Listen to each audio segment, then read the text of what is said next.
जिल्ह्यातील 8ही विधानसभा मतदारसंघातील निवडणुकीची पूर्वतयारी पूर्ण झाली आहे. त्यामुळे आता यंत्रणांनी फक्त मतदानावर लक्ष केंद्रित करावे. मतदान केंद्रावर मतदानासाठी येणाऱ्या मतदारांना सुखद अनुभव देण्यासाठी आवश्यक सर्व सुविधा पुरवाव्यात, असे निर्देश जिल्हाधिकारी सौरभ कटियार यांनी दिले.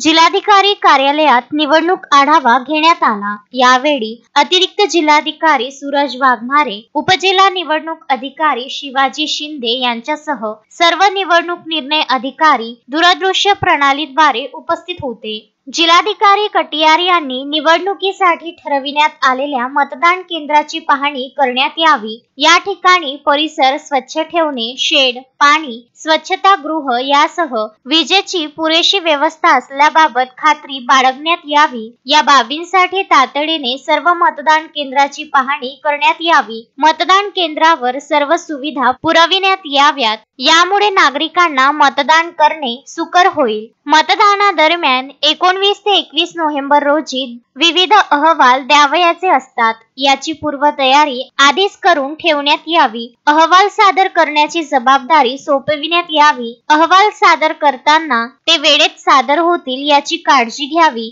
नागरिकांना मतदानाची माहिती प्राप्त व्हावी यासाठी वोटर स्लिप वाटप करण्यात येत आहे. अद्यापही काही भागात या वोटर स्लिप कमी प्रमाणात वाटप झालेले आहेत. या ठिकाणी 2 दिवसात सर्व वोटर स्लिप वाटप होईल याची काळजी घ्यावी. मतमोजणीमध्ये पोस्टल बॅलेटने झालेले मतदान काळजीपूर्वक मोजावे. या कामी स्वतंत्रपणे मनुष्यबळ नेमण्यात यावे. विधानसभा निवडणुकीत विजयी उमेदवारांमध्ये कमी अंतर असल्याने सर्वांचे लक्ष पोस्टल बॅलेटवर राहणार आहे. त्यामुळे सर्व विधानसभा क्षेत्रामध्ये एकसारखी प्रक्रिया राबविण्यात यावी. मतदानाची टक्केवारी नोंदविताना ती योग्यरित्या भरण्यात यावी. प्रामुख्याने अंतिम टक्केवारी सादर करताना काळजी घ्यावी, असे निर्देशही जिल्हाधिकारी कटियार यांनी दिले. Vidarbha news bureau, Amravati.